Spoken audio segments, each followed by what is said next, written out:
السلام علیکم۔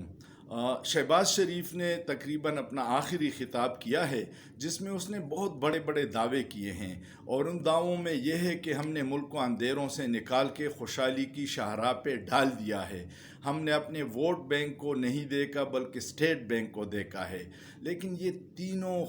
یہ جو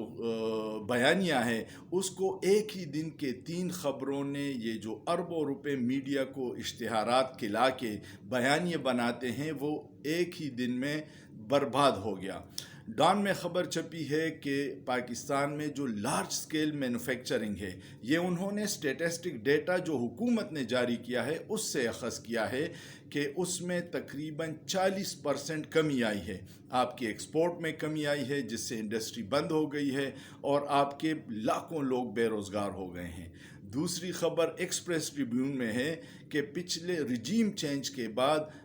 1.2 ملین یعنی 12 لاکھ لوگ، وہ لوگ جس کو برین ڈرین کہتے ہیں، یہاں سے چلی گئی ہے، جو آپ کے پروفیشنل ہے، جو اس ملک کے مستقبل سے مایوس ہو گئے ہیں اور جو لیگل طریقے سے اس ملک کو چھوڑ کے چلے گئے ہیں۔ یہ وہ اثاثہ ہے جو ملکوں کی کامیابی میں کلیدی کردار ادا کر سکتا ہے، لیکن وہ لوگ پاکستان کے مستقبل سے مایوس ہو کے پاکستان چھوڑ گئے ہیں۔ اور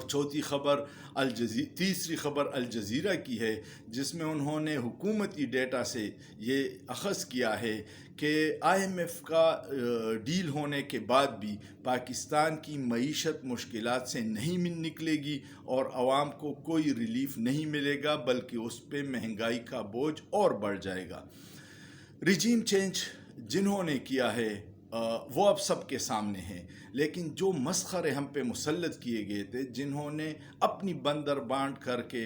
اور اپنے کیسز ختم کر کے اربوں روپے کے معاف کیے، انہوں نے عوام کو کوئی ریلیف نہیں دیا اور ملک کو بہت پیچھے لے کے گئے ہیں۔